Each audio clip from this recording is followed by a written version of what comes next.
तुलसी शालिग्राम विवाह में सैकड़ों भक्त हुए शामिल। कार्तिक मास की पूर्णिमा पर परिक्रमा मार्ग स्थित तुलसी वन आश्रम में पुराण मनीषी आचार्य कौशिक महाराज के सानिध्य में तुलसी शालिग्राम विवाह का आयोजन किया गया, जिसमें दूर दराज से आए सैकड़ों भक्त साक्षी रहे।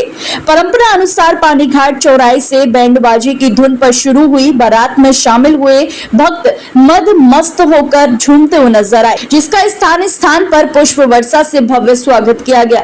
आश्रम पहुंची बारात का भक्तों ने स्वागत किया, जिसके बाद रीति रिवाज के अनुसार बेट प्याठी विप्रो के सानिध्य में तुलसी शालिग्राम विवाह संपन्न हुआ, जिसमें सम्मिलित हुए सैकड़ों भक्तों ने पुण्य कमाया।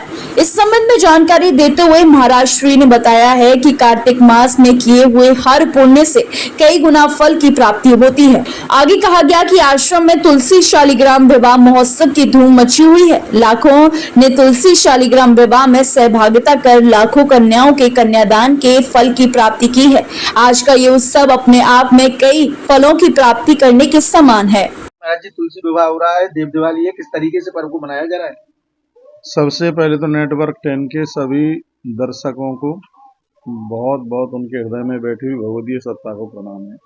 देखिए, कार्तिक का महीना तो बहुत ही पूज्य है। वर्णन ये भी किया गया है कि कार्तिक के मास में किया गया सत्कर्म विधाता ब्रह्मा कहते हैं कि 100 वर्ष तक उसके पुण्यों को कोई कम नहीं कर सकता। लाखों लाखों बेटियों के कन्यादान का फल शालिग्राम पूजा से और माता तुलसी माई के कन्यादान से पूजन से वह फल प्राप्त होता है। तो इसका मतलब यह है कि इस पूजा की सबसे बड़ी विशेषता है कि लोगों की नकारात्मक सोच खत्म होती है, नारी के प्रति उसके हृदय में बहुत आदर बढ़ता है। तो आज यहाँ पर तुलसी शालिग्राम विवाह महोत्सव है। ये दिन इतने अद्भुत हो रहे हैं, बड़ी धूमधाम के साथ बारात, हजारों लोग भोजन के लिए उसमें उनकी व्यवस्था की गई है और काफ़ी लोग बाहर से भी चल करके आ रहे हैं।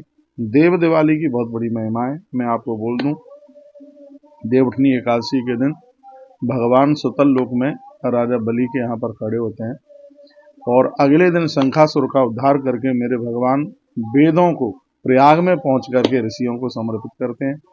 उसके तत्पश्चात त्रयोदशी के दिन भगवान बद्रीनाथ क्षेत्र में पहुंचते हैं।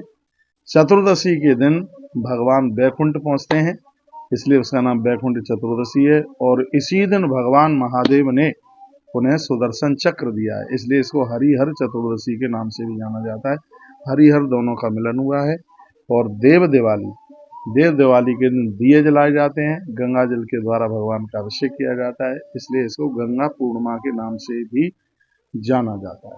तो ये पूर्णिमा बड़ी अद्भुत है कि जिसमें भगवान अपने देवलोक में जाके विराजित होते हैं, देवताओं के द्वारा पूजन होता है, खुद दिए जलते हैं। और मैं तो ये कहना चाहूँगा, देव दिवाली के दिन जो भी अपने घरों में दिए जलाते हैं, उनकी सात्विक सत्ता कभी कम नहीं हो सकती, उनको ऊंचाइयाँ मिलेगी और वो दुर्गुणों को जीतते हुए सद्गुणों का साम्राज्य स्थापित करेंगे। तो कार्तिक मास तो बहुत अद्भुत है ही।